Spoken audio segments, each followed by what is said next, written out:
बच्चों कैसे हो आप सभी। तो आप सभी बढ़िया होंगे, मेरे को पता है। मैं आप सभी का स्वागत करता हूं आपके अपने इस यूट्यूब चैनल टॉपर्स गैंग पे। और मैं आप सभी का मकसूद सर, मैं आज आपको पढ़ाऊंगा साइंस क्लास 8 का चैप्टर नंबर 5। और स्क्रीन पे आपको नाम दिख ही गया होगा, that is coal and petroleum. Coal मतलब कोयला और पेट्रोलियम यानी कि जो आपको पता है ना, वैसे इनके बारे में हम अच्छे से जानेंगे कि कोल क्या होता है और पेट्रोलियम क्या होता है। तो कोल बेसिकली कोयला, आपने देखा प्रेस वाले प्रेस करते हैं उसका यूज़ करके, और पेट्रोलियम हमारा जो पेट्रोल गाड़ी वगैरह में डलवाते हैं, डीजल वगैरह, ये सारी चीज़ें उसी में आती है। तो मैं आपको ये सारी चीज़ें अच्छे से बताऊंगा, ध्यान से समझना, चैप्टर मेरे साथ एंड तक जुड़े रहना। कोई भी दिक्कत है आपको, मेरे को आप कमेंट बॉक्स में या डिस्क्रिप्शन में मेरा व्हाट्सअप नंबर है, आप उसमें मैसेज कर सकते हो। तो चलो चैप्टर स्टार्ट करते हैं।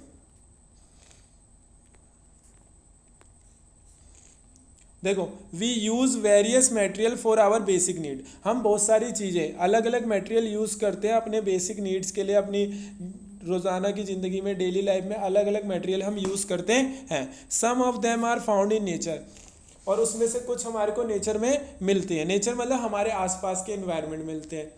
नेचर से मिलते हैं यानी खुद हमारे को आसपास के एनवायरनमेंट से, यानी हमारे को नेचर वो चीज़ प्रोवाइड करता है। Some of them are found in nature, यानी हमें वो नेचर के थ्रू मिलते हैं, वो लोग नहीं बनाते, वो खुद हमारे को, जैसे प्लांट्स हो गए, एनिमल्स हो गए, ठीक है।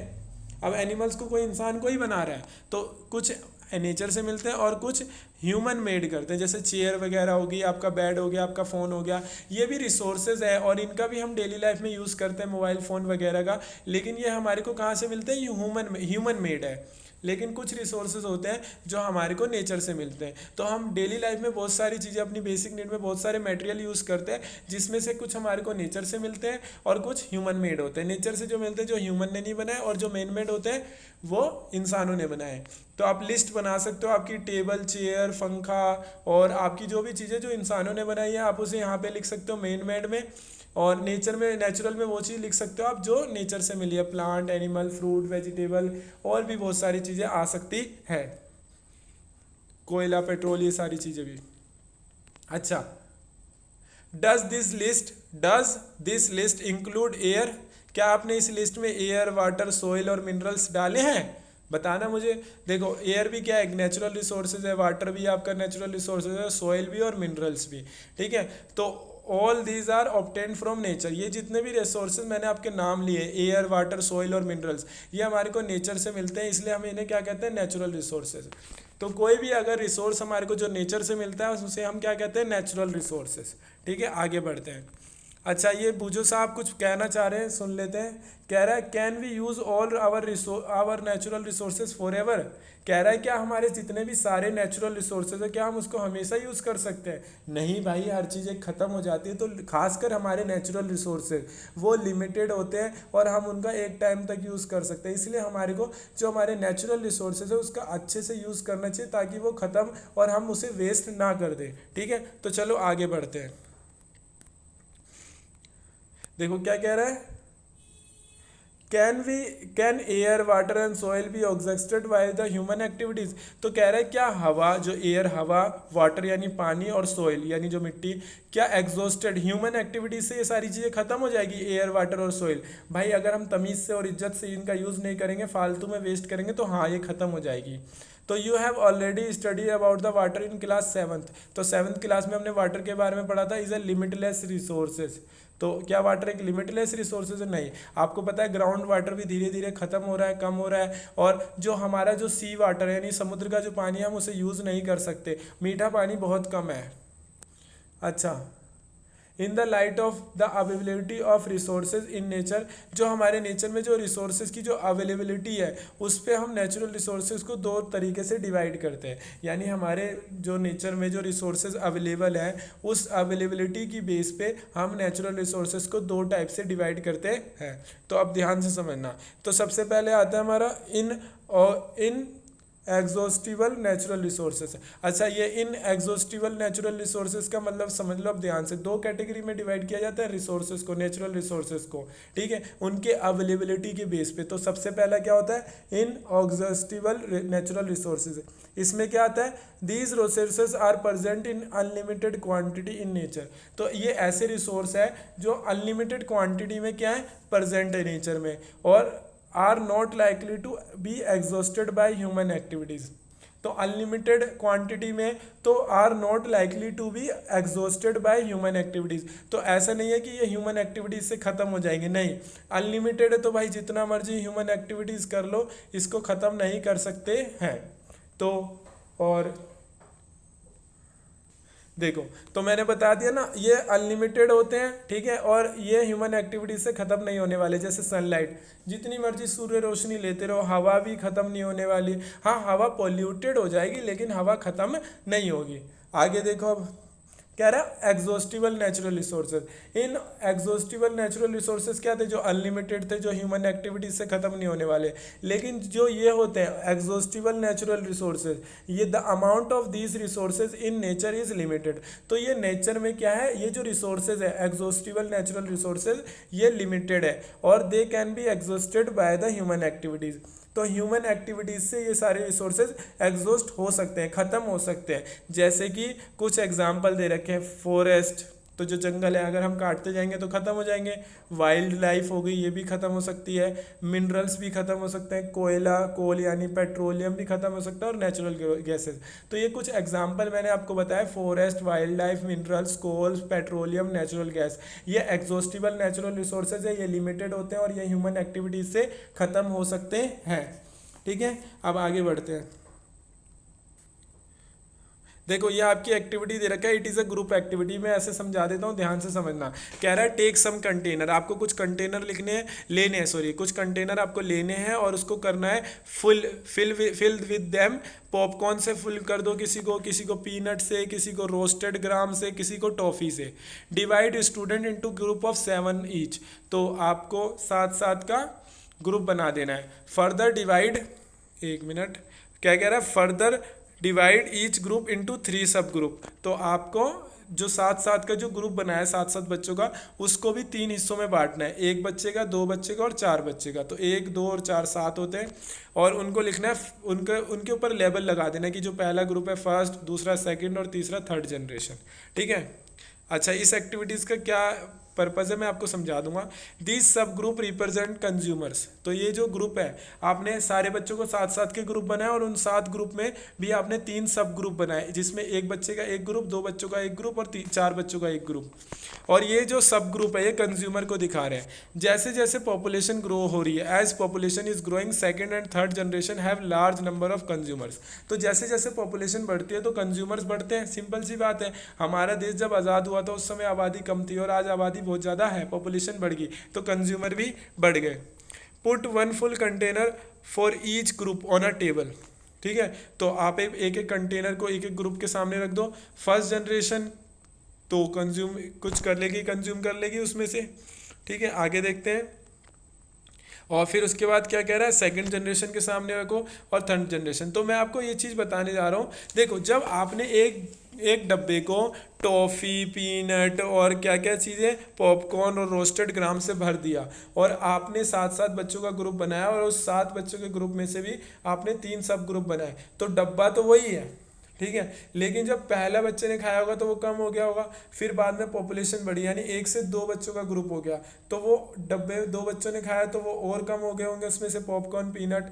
इसी तरीके से जब 4 बच्चे हो गए यानी पॉपुलेशन और बढ़ गई, पॉपुलेशन मतलब number of people, number of consumers, तो वो डब्बा और कम हो गया। तो नेचुरल रिसोर्सेज तो हमारे लिमिटेड होते हैं, लेकिन जो पॉपुलेशन भी बढ़ रही है साथ साथ, तो उसका एक एडवर्स इफेक्ट ये भी पड़ता है कि हमारे रिसोर्सेज लिमिटेड है लेकिन कंज्यूमर लगातार बढ़ते जा रहे हैं।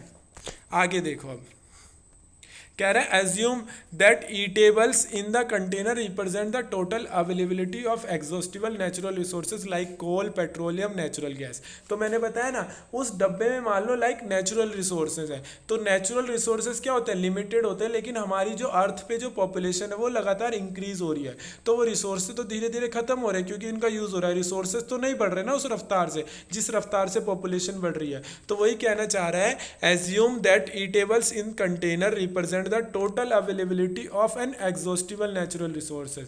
जैसे कोल हो गया, पेट्रोलियम हो गया, नेचुरल गैसेज हो गए, ये सारे लिमिटेड है और ये धीरे धीरे खत्म हो रहे हैं, लेकिन पॉपुलेशन उल्टा बढ़ रही है, तो ये चीज़ ठीक नहीं है ना। ईच ग्रुप में have a different consumption pattern. Are the earlier generation of any group to greedy it अच्छा देखो, हर ग्रुप जैसे हमने 7-7 बच्चों का ग्रुप बनाया था और 7 ग्रुप में से भी एक बच्चे का ग्रुप, 2 बच्चों का ग्रुप और 4 बच्चों का ग्रुप बनाया था। हो सकता है पहली जनरेशन ज़्यादा ग्रीडी हो, यानी जो पहला बच्चा था वो आधा डब्बा खा जाए या पूरा डब्बा खा जाए या आधे से ज़्यादा खा जाए।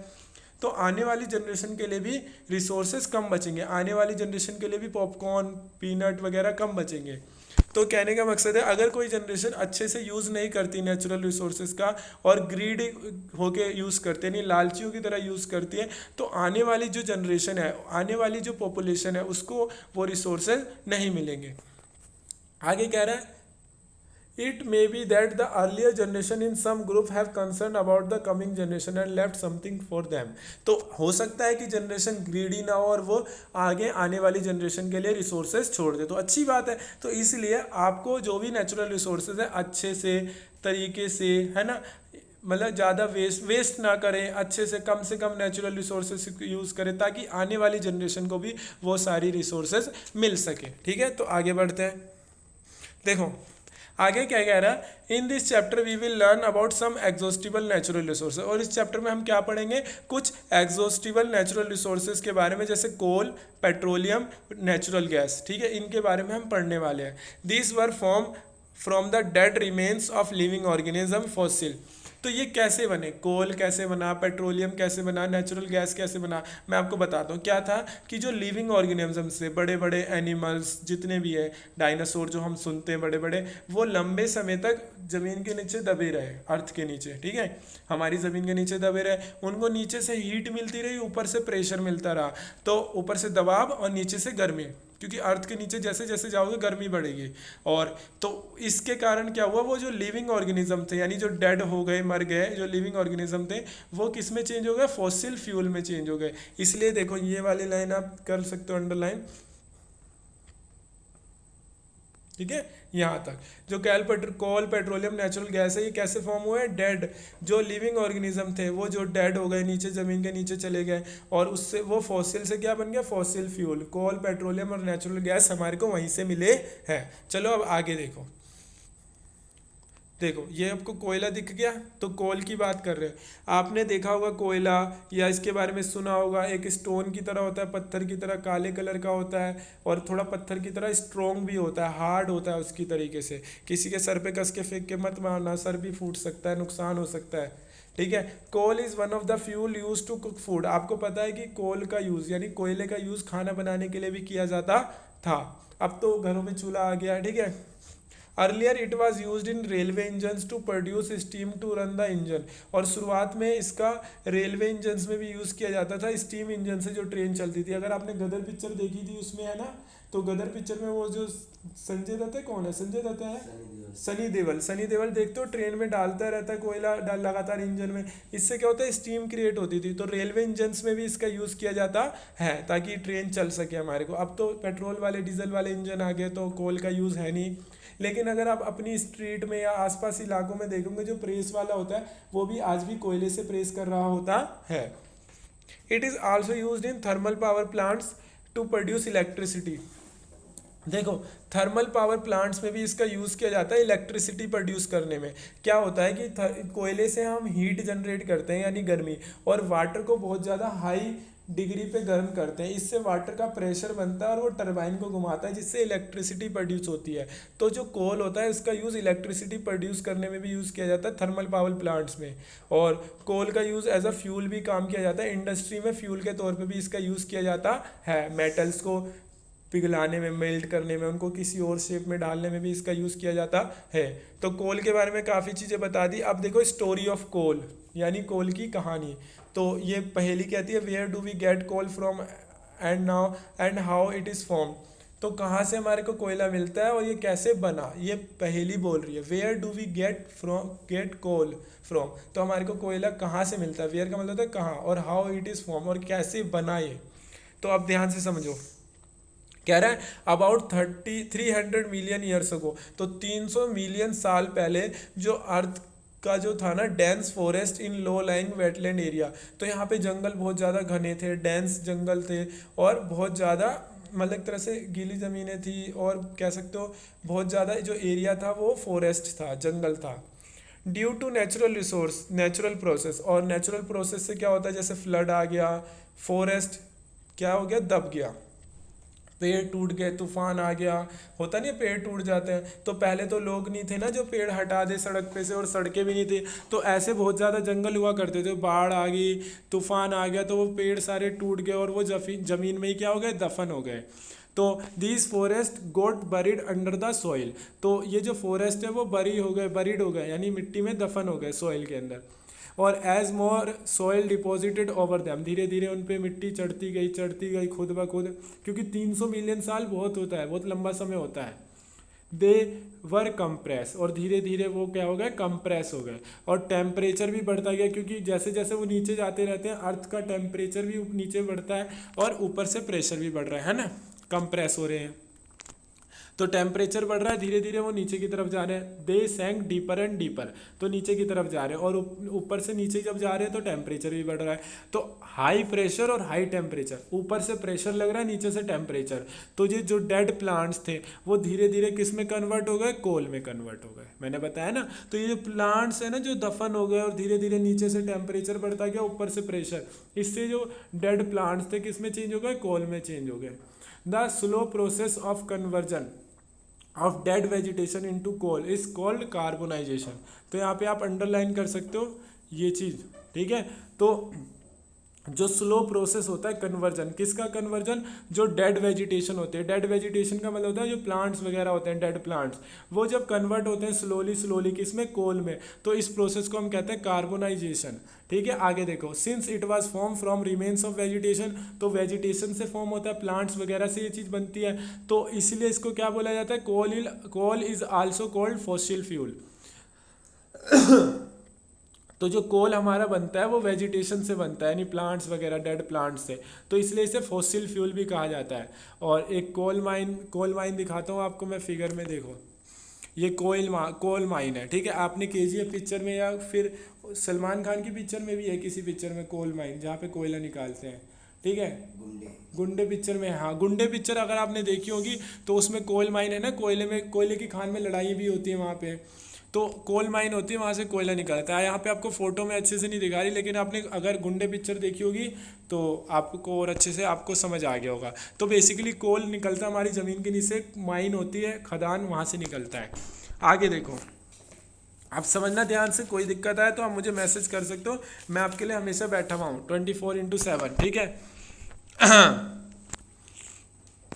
जब when heated in air coal burns and produce mainly carbon dioxide, तो जब कोयले को हीट किया जाता है, यानी जलाया जाता है, बेसिकली गर्म किया जाता है, तो कोयला जलता है और क्या प्रोड्यूस करता है, कार्बन डाइऑक्साइड। आपने गैस का नाम तो सुना ही होगा, कार्बन डाइऑक्साइड। और coal is processed in industry to get some useful product such as coke, coal और कोलतार और गैस। तो देखो, जो कोयला निकलता है ना माइन से, यानी जो कोल माइन होती है, यहाँ पे मैंने आपको ऊपर फोटो भी दिखाई थी, वरना गुंडे पिक्चर आप देख लेना, कभी मैक्स पे आ जाए या फिर कभी स्टार गोल्ड पे आ जाए तो, ठीक है। देखो, जो कोल होता है वो प्रोसेस होता है इंडस्ट्री में, और कोल से कुछ चीज़ें भी निकलते हैं, जैसे कोक निकालते हैं हम। अब ये कोक क्या होता है मैं बताऊँगा आपको।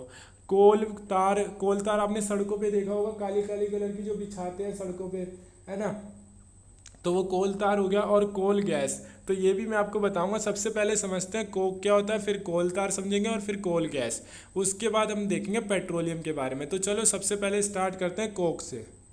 तो देखो, कोक के बारे में बताता हूँ। इट इज़ टफ होता है ये, पोरस का मतलब होता है झरझरा होता है, ब्लैक सब्सटेंस होता है, यानी कलर इसका क्या होता है, ब्लैक होता है, ठीक है। और आगे बता देता हूँ, तो टफ होता है, पोरस यानी झरझरा होता है, छोटे छोटे छेद टाइप के होते हैं इसमें, और ये प्योर फॉर्म ऑफ कार्बन होता है। It is an almost pure form of carbon. तो ऑलमोस्ट ये जो कोक है ये प्योर फॉर्म ऑफ कार्बन होती है। Coke is use in the manufacture of steel, steel का मैन्युफैक्चर करने में यूज़ किया जाता है। स्टील का तो घर में यूज़ होता है बहुत ज़्यादा, स्टील का आपको पता होगा स्टील क्या होता है। तो कोक का यूज़ कहाँ किया जाता है, मैन्युफैक्चर करने में स्टील का, और काफ़ी मेटल्स को एक्सट्रैक्ट करने के लिए, निकालने के लिए भी कोक का यूज़ किया जाता है। अब ये कोक ड्रिंक करने वाली कोक नहीं है, कोयले का एक फॉर्म है, बेसिकली कार्बन की एक फॉर्म है, और ये प्योर फॉर्म ऑफ कार्बन है, ठीक है। टफ होता है थोड़ा, पोरस यानी झरझरा, ब्लैक कलर का होता है, स्टील का मैन्युफैक्चर करने में यूज़ किया जाता है, ठीक है। और मेटल्स को भी एक्सट्रैक्ट करने में यूज़ किया जाता है। कोल तार बेसिकली लिक्विड होता है, थिक लिक्विड होता है। आपने देखा होगा सड़कों पे जब रोड हाईवे बनते हैं तो ब्लैक कलर का लिक्विड टाइप का होता है कुछ, तो वो ब्लैक होता है। कोल तार की बात हो रही है अब, ठीक है। तो कोल तार बेसिकली ब्लैक होता है, थिक लिक्विड होता है यानी मोटा लिक्विड होता है, और जो इसकी स्मेल होती है अनप्लीजेंट होती है। अनप्लीजेंट यानी अच्छी नहीं होती। इट इज़ अ मिक्स, अब देखो ऐसा कुछ होता है कोल तार। It is a mixture of about 200 substances. जो कोल तार होता है ना, करीब 200 सब्सटेंसेस का क्या होता है, मिक्सचर होता है, यानी 200 चीज़ों का मिक्सचर होता है कोल तार। और जो प्रोडक्ट्स इससे ऑब्टेन किए जाते हैं कोल तार से are use as starting material for manufacturing various substances. और जो ये कोल तार से जो ऑब्टेन किया जो कोल तार से जो यूज़ किया जाता है, बहुत सारे सब्सटेंस मैन्युफैक्चर करने में यूज़ किए जाते हैं। जैसे देखो सिंथेटिक डाई का यूज मैन्युफैक्चर किया जाता है इसकी हेल्प से। ड्रग्स हो गया, एक्सप्लोजिव हो गया, बम वगैरह है ना, परफ्यूम भी इसकी हेल्प से बनाया जाता है, प्लास्टिक भी, पेंट भी, और फोटोग्राफिक मटेरियल, रूफिंग मटेरियल, ये सारी चीज़ें आपको याद होनी चाहिए कि कोल तार की हेल्प से मैन्युफैक्चर की जाती है। नाम बोल देता हूँ एक बारी दोबारा: synthetic dye, drugs, explosive, perfume, plastic, paint and photographic materials और रूफिंग मटेरियल। इंटरेस्टिंग, जो नेफ्थिलिन बॉल्स होती हैं use to repel moths and other insect. और जो नेफ्थिलिन की गोलियां आपने देखी होंगी वाइट कलर में होती है गोल गोल, वो भी कहाँ से ऑब्टेन की जाती है, कोल तार, जिसको यूज़ किया जाता है जो इंसेक्ट वगैरह, जो मॉथ वगैरह होते हैं उनको रिपेल करने के लिए। और दीज डेज बिटुमेन एक बिटुमेन क्या, एक पेट्रोलियम प्रोडक्ट है, और इसको इन कोल तार की जगह पे इसको यूज़ किया जाता है सड़कों पे। देखा तो मैंने बताया ना, सड़कों पे भी यूज़ किया जाता है। लेकिन अब कोल तार की जगह किसको यूज़ किया जाता है, बिटुमेन, वो एक पेट्रोलियम प्रोडक्ट है। अब पेट्रोलियम के बारे में बताने से पहले एक लास्ट पॉइंट कोल गैस के बारे में आपको मैं बता देता हूँ। तो देखो कोल गैस क्या होता है। Coal gas is obtained during the processing of coal to get coke. जब हम कोल से कोक निकालते हैं ना, यानी कोल से कोक बनाते हैं, या प्रोसेसिंग जब होती है कोल से कोक की, तो जो उस समय हमें ये मिलता है, क्या मिलता है उस समय हमारे को मिलता है कोल गैस। तो coal gas was use for street lighting for the first time in London. तो जो कोल गैस का यूज़, अब ये जनरल नॉलेज का क्वेश्चन है, आपको पता होना चाहिए। तो कोल गैस का सबसे पहले यूज़ हुआ था लंदन में फर्स्ट टाइम स्ट्रीट लाइटिंग के लिए, ठीक है, 1810 में, ठीक है, 1810 में। और न्यूयॉर्क में हुआ था उसके 10 साल बाद, यानी 1820 में।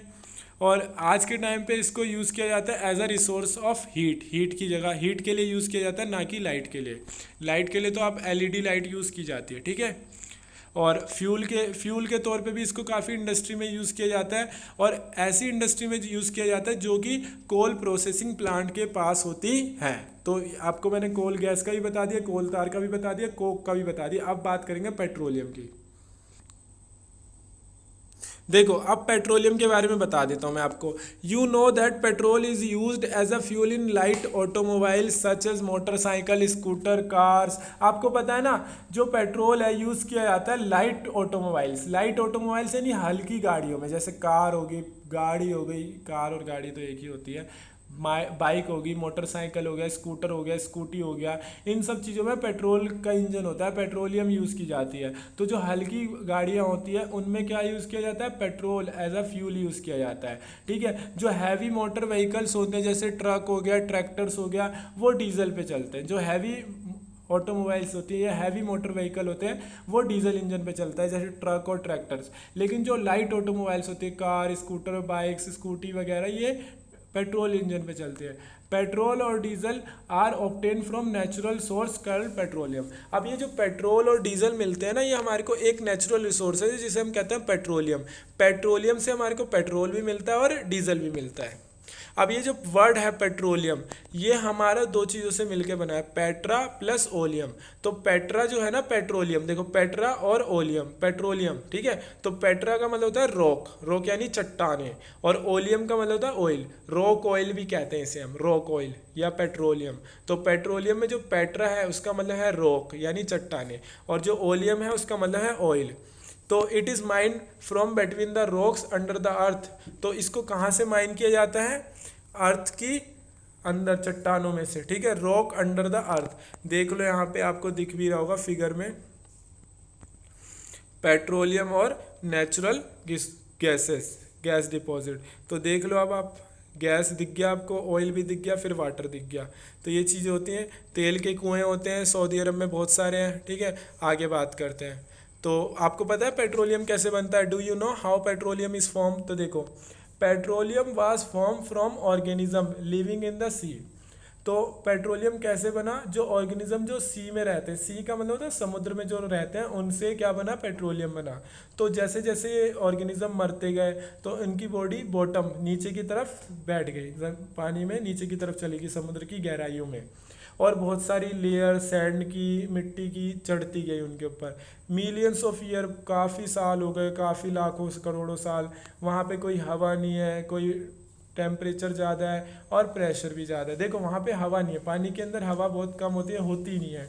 तो वहाँ पे क्या है? टेम्परेचर ज़्यादा और प्रेशर ज़्यादा, और ये जो समुद्र के जो जीव है ये मर के वहाँ पे दब गए हैं, ठीक है। तो और फिर ये ट्रांसफ़र हो जाते हैं, ट्रांसफॉर्म हो जाते हैं, बदल जाते हैं, transform the dead organism into petroleum. और ये जो समुद्र के जो जीव हैं जो नीचे दफन हो गए, मर गए, इन पे मिट्टी की लेयर चढ़ गई, सैंड की, क्ले की, और इनको हाई टेम्परेचर मिला, हाई प्रेशर मिला, हवा नहीं मिली, हवा की अब्सेंस रही। तो इससे जो ऑर्गेनिज्म थे, जो डेड ऑर्गेनिज्म थे, वो किस में चेंज हो गए? पेट्रोलियम और नेचुरल गैस में। तो आप फिगर देख लो 5.4, ये मैं आपको दिखा रहा हूँ दोबारा स्क्रीन पे। देखो आपको ऊपर रॉक दिख रही होगी, फिर गैस, फिर ऑयल, और फिर वाटर, और फिर नीचे रॉक, ठीक है। इस तरीके से है। और ये वेल यानी कुआं, ठीक है। देखो तो आपको डिपॉजिट दिखा दिया मैंने पेट्रोलियम के और नेचुरल गैस के। तो वहाँ पे लेयर भी देखा होगा, petroleum and natural gas, and gas is above that water. तो ये सब वाटर से ऊपर है। आगे देखो, the world first oil well was drilled in Pennsylvania. अब ये जनरल नॉलेज का क्वेश्चन है, आपके काम का, आपसे पूछा भी जा सकता है। तो सबसे पहले ऑयल वेल यानी तेल का कुआं कहाँ पे ड्रिल किया गया था? तो पेंसिल्वेनिया में, यूएसए में। और ये यूएसए में किस साल निकाला, मतलब कुआं खोदा गया था? 1859 में। उसके 8 साल बाद ये फिर कहाँ पे? 1867 में ऑयल वाज मकुम, यानी हमारे आसाम, इंडिया में भी उसके 8 साल बाद हमारे को तेल का कुआं मिल गया। तो असम में, गुजरात में, मुंबई में मुंबई हाई में, और रिवर गोदावरी और कृष्णा के रिवर बेसिन में भी हमारे को पेट्रोल के ऑयल वेल है ना, पेट्रोलियम ऑयल वेल यानी तेल के कुएं हमारे को मिले। सबसे पहले मिले थे पूरे वर्ल्ड में यूएसए में 1859 में, पेंसिल्वेनिया में, उसके 8 साल बाद हमारे असम में भी मिला हमारे को। और कहाँ कहाँ पे है? असम, गुजरात, मुंबई हाई, और गोदावरी और कृष्णा रिवर बेसिन में। अब बात करते हैं रिफाइनिंग ऑफ पेट्रोलियम। तो ये भी अच्छे से समझ लो, पेट्रोलियम एक डार्क ऑयली लिक्विड होता है। डार्क यानी गाढ़ा, ठीक है। गाढ़ा ऑयली लिक्विड होता है, तेल जैसा होता है। इसकी जो ऑर्डर होता है, यानी जो स्मेल होती है वो अनप्लीजेंट होती है, यानी अच्छी नहीं होती, ठीक है। आपको सेंट की खुशबू नहीं देगा ये। और it is a mixture of various constituents. तो जो ये पेट्रोलियम होता है, इसमें एक चीज़ नहीं होती, सिर्फ पेट्रोल नहीं होता ये, इसमें बहुत सारी चीज़ें होती हैं। जैसे पेट्रोलियम गैस, पेट्रोल, डीजल भी होता है इसमें, पेट्रोल भी होता है, पेट्रोलियम गैस भी होता है, लुब्रिकेटिंग ऑयल भी होता है, पैराफिन वैक्स भी होती है। ये सारी चीज़ें होती है इस पेट्रोलियम में।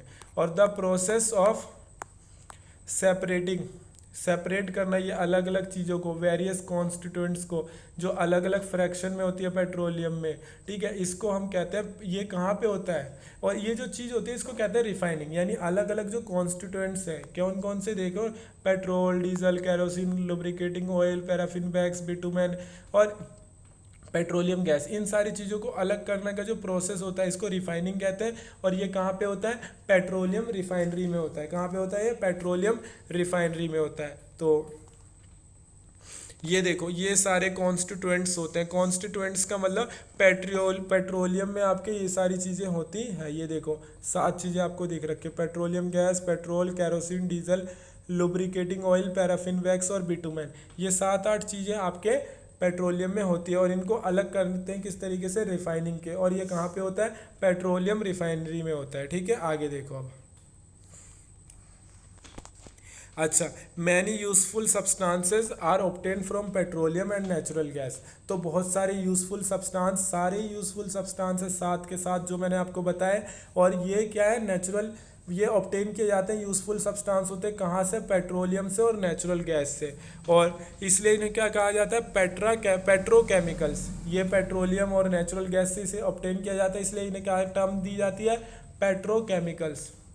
और इनका यूज़ डिटर्जेंट बनाने में भी यूज़ किया जाता है, फाइबर यानी आपके जो कपड़े होते हैं ना, पॉलिस्टर, नायलॉन, एक्रिलिक, उसमें भी इसका यूज़ किया जाता है, वो बनाने में, पॉलीथीन बनाने में यूज़ किया जाता है, और जो मैन मेड प्लास्टिक होती है उसमें भी इसका यूज़ किया जाता है। ठीक है, ये आप पेट्रोलियम से जो हमारे को प्रोडक्ट मिलते हैं, तो ये सारी चीज़ें डिटर्जेंट, फाइबर यानी पॉलिस्टर, नायलॉन, एक्रिलिक, पॉलीथीन वगैरह में, मैन मेड प्लास्टिक में इनका यूज़ किया जाता है इनको मैन्युफैक्चर करने में।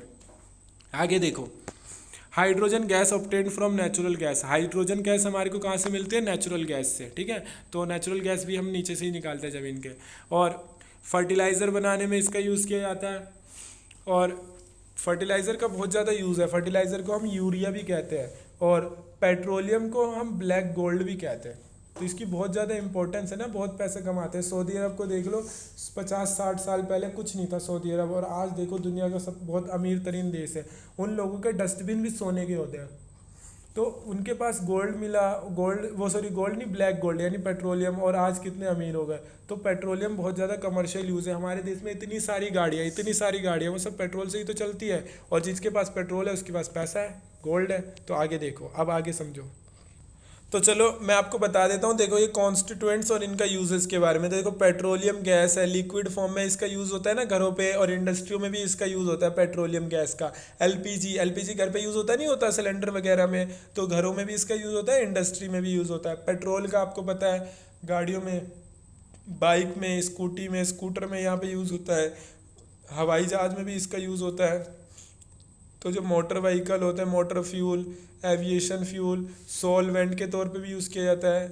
ड्राई क्लीनिंग में भी इसका यूज़ किया जाता है। कैरोसिन, अगर आपके घर में स्टोव होता था, हमारे घर में तो स्टोव था, जब हम दिल्ली में आए थे रहने के लिए तो हमारे घर में स्टोव हुआ करता था, तो कैरोसिन हमारे को राशन की दुकान से मिलता था। तो कैरोसिन का यूज़ होता है कहाँ, स्टोव जलाने में। आज भी बहुत सारे लोगों के घर में होगा। लैंप है ना, और जेट एयरक्राफ्ट में भी कैरोसिन का यूज़ होता है। जेट एयरक्राफ्ट पता है ना, डीजल का हैवी मोटर व्हीकल में मैंने आपको बताया था। जनरेटर में भी यूज़ होता है। हमारे आस पड़ोस के किसी के घर में जनरेटर होगा, जब लाइट जाती है तो जनरेटर चालू कर देते हैं ना। और लुब्रिकेटिंग ऑयल, लुब्रिकेशन में यूज़ किया जाता है। पैराफिन वैक्स देख लो, ऑइंटमेंट, कैंडल और वैसलीन बनाने में यूज़ किया जाता है। जो हम वैसलीन लगाते हैं ना चेहरे पे, होंठ फटते हैं, तो वो पैराफिन वैक्स से ही, और वो हमारे को पेट्रोलियम से मिलता है। बिटुमेन हो गया, पेंट हो गया, पेंट बनाने में यूज़ किया जाता है। पेंट में यूज़ किया जाता है बिटुमेन का। और रोड पे जो ब्लैक कलर का चलाते हैं ना कुछ रोड, हाईवे, सड़कों पे, तो वो बिटुमेन होता है। और बिटुमेन हमारे को कहाँ से मिलता है, पेट्रोलियम।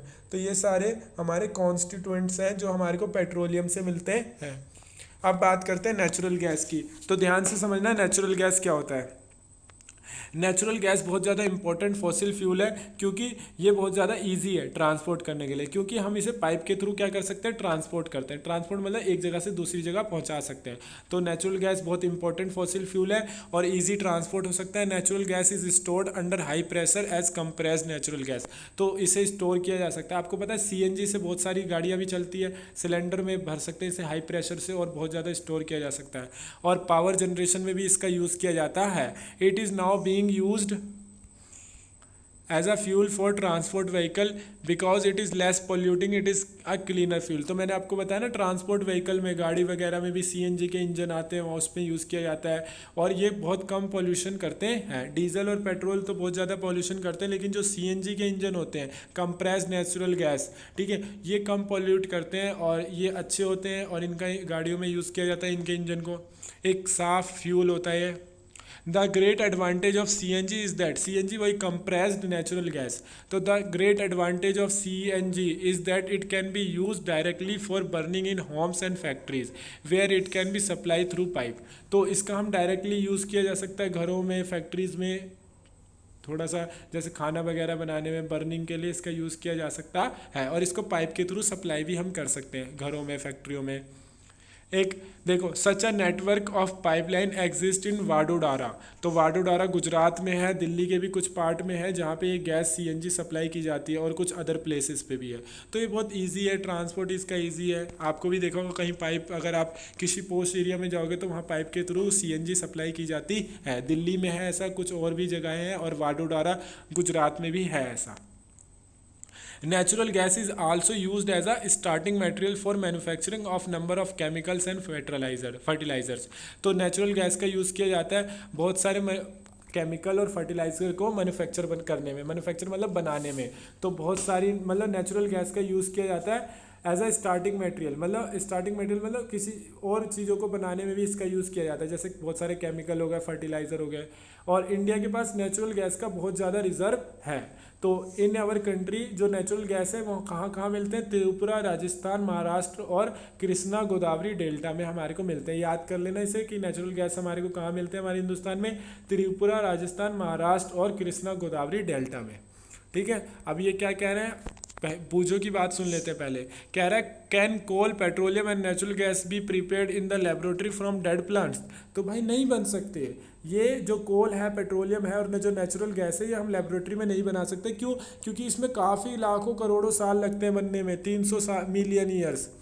अब ये पहली कहते हैं no, their formation is very slow. मैंने बताया ना बहुत स्लो प्रोसेस होता है, लाखों करोड़ों साल लगते हैं, और इनको लेबोरेटरी में प्रिपेयर नहीं किया जा सकता, नहीं फॉर्मेट किया जा सकता है। अब some natural resources are limited, और कुछ नेचुरल रिसोर्सेज लिमिटेड होते हैं, उन्हें हम कहते हैं एग्जॉस्टिबल नेचुरल रिसोर्सेज, और कुछ अनलिमिटेड अवेलेबल है तो उन्हें कहते हैं इनएग्जॉस्टिबल नेचुरल रिसोर्सेज। तो हम सम नेचुरल रिसोर्सेज के बारे में अब बात करते हैं और समझते हैं। तो यार मैंने आपके लिए इतनी अच्छी वीडियो बनाई, आपको सारा समझाया, तो मेरे वीडियो को लाइक करो और दोस्तों के साथ अपने शेयर करो। और कोई भी दिक्कत है, कोई चैप्टर समझ नहीं आ रहा, कोई क्वेश्चन समझ नहीं आ रहा, किसी और सब्जेक्ट में डाउट है, तो आप मुझसे पूछ सकते हो बिना किसी दिक्कत के। तो देखो अब some natural resources are limited, तो कुछ नेचुरल रिसोर्सेज क्या है? लिमिटेड है। तो आपने स्टडी किया था चैप्टर के बिगिनिंग में कि जो रिसोर्सेज होते हैं नेचुरल रिसोर्सेज वो एग्जॉस्टिबल होते हैं। जैसे फॉसिल फ्यूल क्या एग्जॉस्टिबल है, एग्जॉस्टिबल मतलब खत्म हो जाएगा। फॉरेस्ट हो गया, मिनरल हो गया, कोल हो गया, पेट्रोलियम हो गया, ये सारे क्या है? एग्जॉस्टिबल नेचुरल रिसोर्सेज, ये खत्म हो जाएंगे। और you know that coal and petroleum are fossil fuel. तो आपको पता है जो कोल है, जो पेट्रोलियम है, ये क्या है? Fossil fuel. मैंने आपको बता दिया चैप्टर के जब मैं पढ़ा रहा था और बीच में भी। It is required the dead organism millions of years to get converted into this fuels. तो हमारे को मिलियंस ऑफ ईयर्स यानी लाखों करोड़ों साल चाहिए दोबारा पेट्रोल, कोल वगैरह बनाने में। ठीक है, बहुत टाइम लगता है। On the other hand the non reserve of these will last only a few hundred years. और जो रिजर्व है इनके, जो हमारी अर्थ पे अवेलेबल हैं जितने रिसोर्सेज, जितने भी क्वांटिटी में है, अब ये कुछ 100 साल ही चलेंगे, कुछ फ्यू हंड्रेड ईयर्स, तो ज़्यादा नहीं है। अब लाखों साल तक हमारे पास नहीं रहेंगे रिसोर्सेज, कुछ 100 सालों में ही, मतलब 200-300 सालों में ये ख़त्म हो जाएंगे, कुछ सालों में ही, कुछ 100 सालों में ही। Moreover burning of this fuel is a major cause of air pollution. अब ये सारी चीज़ें जलती हैं, कोल हो गया, पेट्रोलियम हो गया, जितनी भी ये नेचुरल रिसोर्सेज हैं जैसे कोल, पेट्रोलियम, तो ये एयर पॉल्यूशन करते हैं। और ये ग्लोबल वार्मिंग है। ग्लोबल वार्मिंग यानी हमारी अर्थ का टेम्परेचर बढ़ रहा है, धीरे धीरे यहाँ पे जो गर्मी है वो बढ़ रही है, जो कि ठीक नहीं है। It is therefore necessary that we use these resources only when absolutely necessary। तो हमें चाहिए, ये नेसेसरी है, ये ज़रूरी है कि हम इन रिसोर्सेज का तभी यूज़ करें जब बहुत ज़्यादा ज़रूरी है, absolutely necessary. This will result is better environment. इससे क्या होगा? जब हमारे को ज़रूरी है जब हम तभी यूज़ करेंगे तो इससे क्या होगा? रिसोर्सेज कम यूज़ होंगे और पॉल्यूशन भी क्या होगा? कम होगा। और ग्लोबल वार्मिंग का जो रिस्क है वो स्मॉल हो जाएगा, यानी कम हो जाएगा। Smaller risk of global warming. तो ग्लोबल वार्मिंग कम होगी, धीरे होगी, बहुत ही कम। Their availability for a longer period of time. और जो इनकी अवेलेबिलिटी है यानी जो कोल, पेट्रोलियम, ये लंबे समय तक हमारे पास रहेंगे, तो आने वाली बहुत सारी जनरेशन भी इनका यूज़ कर पाएगी। इन इंडिया जो अब देखो इंडिया में क्या है? The petroleum conservation research association है, PCRA। इसकी फुल फॉर्म याद कर लेना, petroleum conservation research association. Advice करती है कि हम कैसे पेट्रोल को सेव कर सकते हैं, डीजल को ड्राइव करते समय। अब कुछ टिप्स हैं जो आप भी यूज़ कर सकते हो, अपने पापा को आप बता सकते हो। तो आपको एक कांस्टेंट स्पीड से चलानी चाहिए, ज़्यादा तेज़ नहीं भगानी चाहिए, ना ज़्यादा स्लो चलानी चाहिए। ठीक है, एक मॉडरेट स्पीड, एक मध्यम स्पीड यूज़ करनी चाहिए, और कभी कम कभी ज़्यादा स्पीड नहीं करना चाहिए। Switch off the engine at a traffic light. तो जब ट्रैफिक लाइट रेड हो जाए तो उस समय अपना इंजन बंद कर लो। और जहाँ पे कहीं पे भी आपको वेट करना पड़े तो वहाँ पे भी आप अपने गाड़ी का इंजन बंद कर दो ताकि पेट्रोल आपका फूके ना। और अच्छा टायर प्रेशर यूज़ करो, टायर प्रेशर कम ना हो ज़्यादा भी ना हो, अगर ज़्यादा होगा तो फटने के चांसेस है, कम होगा तो गाड़ी धीरे चलेगी। तो टायर प्रेशर भी आपका करेक्ट होना चाहिए और आप अपनी गाड़ी को रेगुलर मेंटेनेंस कर पाओ, सफाई करवाओ इंजन की, इंजन आपका एकदम झकास फर्स्ट क्लास रहना चाहिए। तो ये चैप्टर हो गया, आपको अच्छे से समझ आया होगा। तो यार हमारे टॉपर्स गैंग चैनल को सब्सक्राइब करो, वीडियो को शेयर करो अपने दोस्तों के साथ, और कोई दिक्कत हो तो आप हमारे को मैसेज कर सकते हो। अभी के लिए इतना ही, good night, take care, sweet dream.